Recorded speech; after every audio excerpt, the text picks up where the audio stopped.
अखण्डमण्डलाकारं व्याप्तं येन चराचरं तत्पदं दर्शितं येन तस्मै श्रीगुरवे नमः।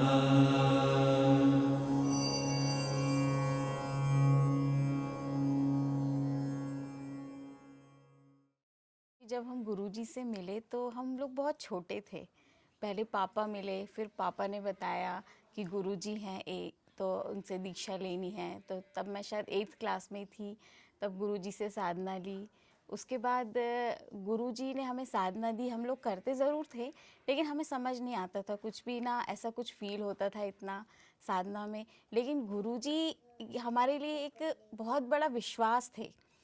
मतलब हमें लगता था बचपन में कि अगर गुरुजी है तो कुछ भी गलत नहीं होगा लाइफ में, और अगर कुछ है, कुछ मुसीबत आई, तो हमें ये विश्वास था कि गुरुजी हैं तो सब ठीक हो जाएगा, या कोई मुसीबत आएगी तो गुरुजी देख लेंगे। तो बस यही था। साधना वाधना तो हमें इतने नहीं समझ आती थी क्योंकि छोटे थे। बस गुरुजी जब रहटी आते थे तो हम लोग को, वो जितने टाइम रहटी के आश्रम में रहते थे, तो बहुत अच्छा फील होता था कि गुरुजी अभी हमारे पास हैं। और जब गुरुजी गुजरात या भिंडर कहीं पे भी चले जाते थे ना, तो पता नहीं अंदर से एक बहुत बुरा और दुख सा होता था कि गुरुजी चले गए हैं। फिर जब खबर आती थी कि गुरुजी आने वाले हैं, आने वाले हैं, तो अंदर से एक पता नहीं कैसी खुशी होती थी कि गुरुजी आ रहे हैं, आ रहे हैं।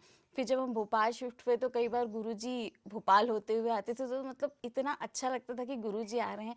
गुरुजी कोई हमसे इतनी बात नहीं करते थे कि हमें बिठाकर कुछ ज्ञान की बातें कर रहे हों या समझाते हों, नहीं। लेकिन उनको देख के ही हमें मतलब इतना अच्छा लगता था, शांति की, बस गुरुजी हैं तो सब कुछ है। कभी उन्होंने मुझसे ऐसा पर्सनली कोई बात नहीं करी। जब बस उन्होंने पहली बार साधना दी थी तभी उन्होंने मुझसे बात की थी, उसके अलावा उन्होंने मुझे कभी बात नहीं करी। तभी जो हुआ, लेकिन उसके बाद भी एक बात ना होने के बाद भी लगता था कि गुरुजी हैं, मन में कुछ चल रहा है तो वो संभाल लेंगे गुरुजी। बस यही था गुरुजी के साथ। बाकी तो ऐसा कुछ नहीं, बस भरोसा जो एक हमें था बचपन से। तो जब गुरुजी की डेथ हुई तो हमें लगा कि अब गुरुजी चले गए हैं तो अब क्या होगा। मतलब तब ऐसा लगा एकदम शॉक में कि अभी तक तो ये लगता था गुरुजी हैं तो कुछ भी टेंशन हुआ, कुछ प्रॉब्लम हुई तो, और ऐसा भी नहीं था कि गुरुजी के पास हम लोग अपनी प्रॉब्लम लेके जाते थे कि गुरुजी ये प्रॉब्लम है तो आप इसका सोल्यूशन बताइए। नहीं, कभी किसी में इतनी हिम्मत ही नहीं थी कि वो अपनी पर्सनल प्रॉब्लम लेके गुरुजी के पास जाए और गुरुजी उसका सोल्यूशन बता रहे हो या ये बोल रहे हो कि ये करो तो इससे ठीक होगा, ऐसा करो। कभी नहीं होता था ऐसा। लेकिन फिर भी हमें इनडायरेक्ट वो एक मिलता था कि हाँ गुरुजी हैं तो वो समझ लेंगे या अपने आप हो जाएगा कुछ ना कुछ। तो बस ये भरोसा था। तो जब गुरुजी गए तो तब एकदम से ऐसा लगा था कि अब क्या होगा, अब तो कोई दुनिया में है ही नहीं, क्योंकि हम गुरुजी को ही भगवान समझते थे।